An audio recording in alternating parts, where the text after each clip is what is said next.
What's happening, people? I hope you're all well. I'm just about to get ready for my day, or already am. I've got some stuff cooking. But I just want to quickly take some time out of my day to say Deontay Wilder needs to retire. It has been a great career. If anything, he's overachieved. And now it's time to call it a day. People like to criticize Deontay Wilder for all the things that he said. People like to criticize Deontay Wilder for his lack of opposition, but when I'm looking at Deontay Wilder, I see a fighter who got into boxing to help his daughter, and he has achieved the money, generated the money in order to do that. So with that in mind, I think that he's done what he's gone in there and done what he wanted to do. He has a daughter with a disability. He wanted to generate some income so that he can best support her, and he's generated a lot of income. So you gotta give Deontay Wilder credit for that. Overall, he has overachieved, because when you think about it, he got into boxing age 20, and from 20 to 38, he has achieved a bronze medal at the Beijing Olympics. And not only that, but he went on to actually become WBC champion. So yeah, Deontay Wilder has overachieved, and yes, he's reaching the tail end of his career, age 38. And I always said Deontay Wilder's style is not a style that will age well. His whole style revolves around sharpness, athleticism, and that right hand was like a sniper, and it had to be thrown at the exact right time when the opponent was off guard, or the opponent had a lapse in defense. That style doesn't age well. Deontay Wilder's 38 years old. I think people forget that. And clearly the Tyson Fury fights took a lot out of him. So, in my opinion, Tyson Fury should really retire. Deontay Wilder should really retire. But the Tyson Fury fights would have taken a lot out of him. He looks like a faded version of himself. Coupled with the fact that I think that Malik Scott was a poor choice of coach.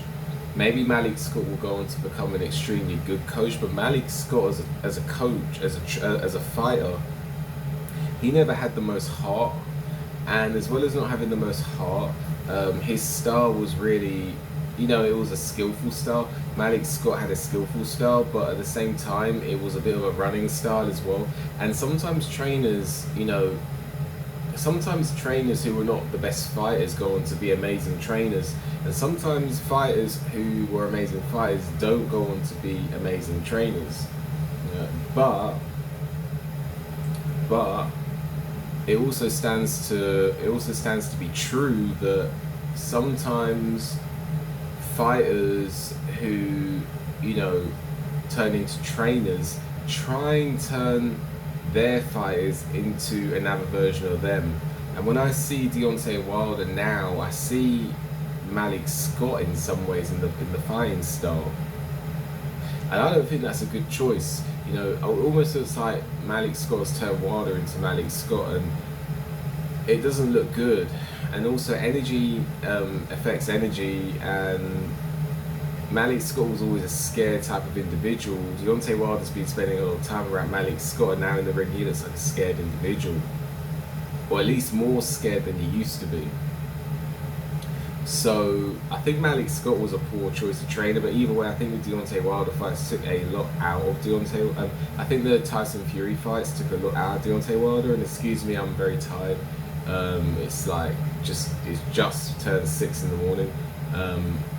So I think that overall, the main reasons that Deontay Wilder should retire is because he's getting to the age where he's past his best. He's lost that sharpness. I don't think that he's necessarily past it in terms of his athleticism, but he's lost enough of his athleticism speed and reflexes to the point where that right hand is, I don't want to say it has no power anymore, but it definitely is a lot easier for fighters to read. That right hand was really hard for fighters to read.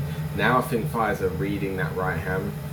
And I think Deontay Wilder is not seeing the gaps in the and the right time to throw, which is why he's not throwing it anymore as much. But also, I think that the Tyson Fury fights definitely fatigued him. I think he's faded now. And I don't think he ever had a great chin to begin with. I think he's got heart, but I don't think he's got a great chin. You never see Deontay Wilder trying to quit in a fight, but I don't think he ever had a great chin. He got dropped by Sconias, he got dropped by Dustin Nichols guy early in his career.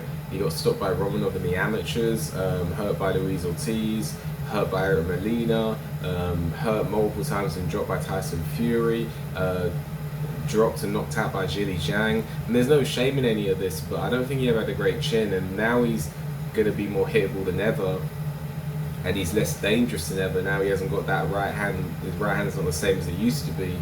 I think that he's a sitting duck, and I think that with all these youngsters coming up in the scene like Richard Torres, Bakadir Jalilov, Jared Anderson, even fighters like Fabio Wardley, these are young, hungry lions, and if you put yourself within, if you put yourself in the ring with these guys and you haven't got what you used to have, it's going to be a dangerous assignment for you. So I think that Deontay Wilder should call it a day, overachieved in boxing, made some good money, and I think that should be all she wrote. No shame in it at all. Anyway, let me know what you think about what I said in this video. Like the video, subscribe to the channel, leave a comment, hit the notifications, hit the notification bell to get a notification when I make a new video. If you appreciate my work, I want to leave a donation. There's a link for that in the description. With that, enjoy the rest of your day. See you on the next one.